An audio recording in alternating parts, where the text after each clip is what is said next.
I think for over the past years, companies are more focusing on data analysis. They try to understand more about players. They try to understand what they love, how they attract in the game, and high quality is the first priority for now. Just comparing the last 3 years, it's a huge difference. And of course, everyone is using AI for this. Christos? I think if you would ask me maybe 7 years ago, would be going from Flash-based games to HTML, like being first would be the innovation side of it from its provider. I think, but now, I think you have to be very technology adaptable because we see a lot of regulatory changes. And this is very important, right? Not only for compliance team to be ready, but also we have countries like Germany when they changed the bet during these years, or Greece, having set limits of 20 euros max bet, that you have to be technology adaptable to set these limits, not just, implement the change. You have to do it on the certificate. So I think we see a big shift of regulatories, a lot of restrictions. So I think this is where a bit of speed comes, but also innovation towards the games. High quality, what Mila said, is of course is mandatory to survive here.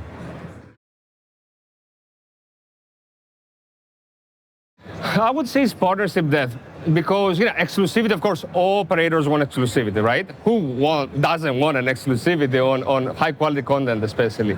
But I think we have so many providers popping out, and only so many can go live with these operators. So they have to choose wisely their partners, and they have to choose high quality content that will bring retention back to them and long-term value. And I think this is what operators will move forward on in regards to the final decision making from 2006 and onwards.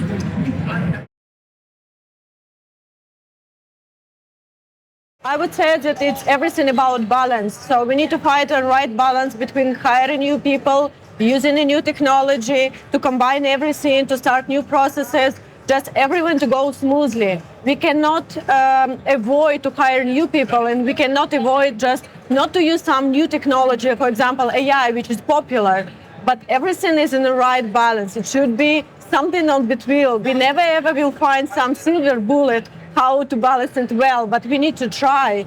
And once again, I think the big pitfalls in our competitors that they scaling too fast.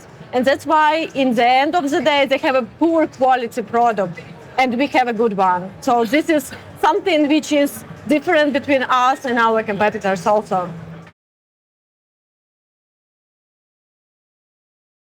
You need to introduce, your games with well-known mechanics, but put on top of it some new features to motivate them to build this engagement with the player.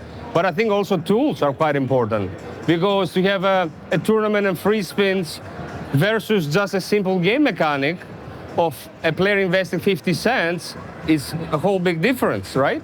He has higher chances of winning free spins, of winning a tournament prize, and at the same time the game mechanics. So I believe, yes, the UI is very important.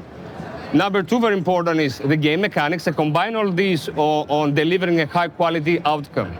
And on top of it, the engagement tools to invite them to try out your games, because it's so competitive, the landscape we're living in today. You need to have something to call them out. Come try me, come check our games. I mean, it's not how the market was 10 years ago. So definitely you need to have what all the competition has already.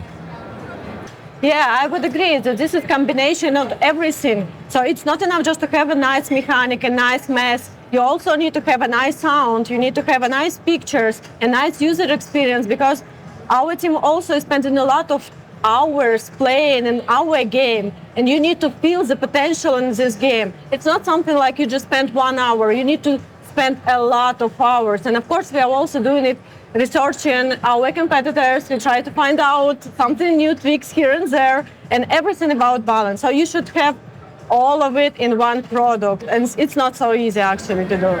And we're very strict on what comes out. Exactly. And I mean, in commercial department, we usually see the final product. She's having quite some days during this month, release month or release week. So definitely, we never release something that is not top quality and doesn't be signed off from our side.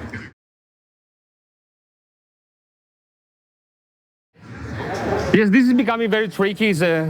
We see this in many markets, really strict restrictions on advertising, on banning streamers, on affiliates. And what is left, right? What is left?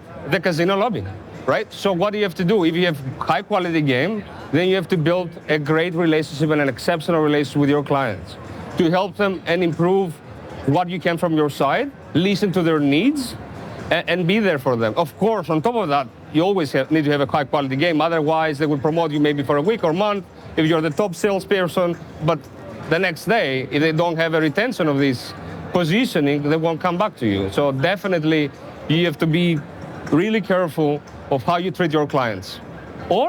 And you don't treat them well, as they say, the competition will do it for you. Yeah, everyone is speaking about AI tools, and actually we are also trying to use it, but I would say in a different way.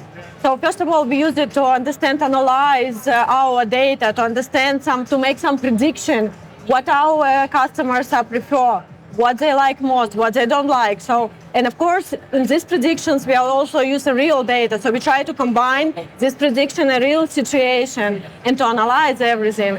But I would say that for now, this is a trend as last few years.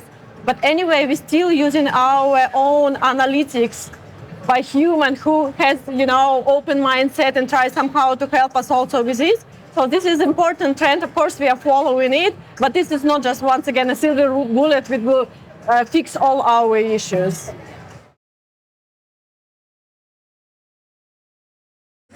I think it's both. I think it's both because we see, like us as a new provider of having so many aggregation deals is offering us speed of going live quite fast and have exposure on our games in larger scale of casinos.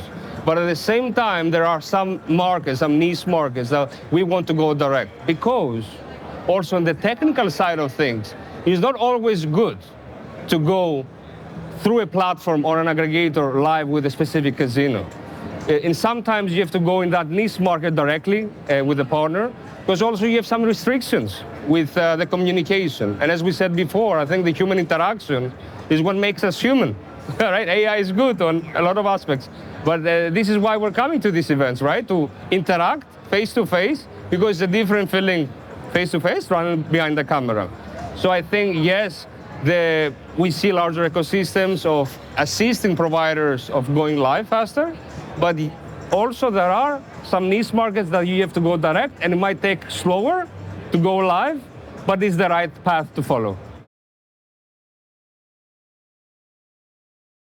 I would say that everything will become AI, but we will come back to human work. I would focus more on our products. So I would say, as our motto says, we will do our best to offer you games made right for another year. And what we want to do, what we want to see, because we have our slot games that are proven track record, because back in the day we used to develop for other companies that literally we see the statistics of what brought us back in revenues, right? But in regards to the live game sphere, we're trying to reintroduce this sector with these hybrid games mixed with slot mechanics. And I believe, and it's a promise, that we're going to introduce a different kind of game mentality for the live games this year.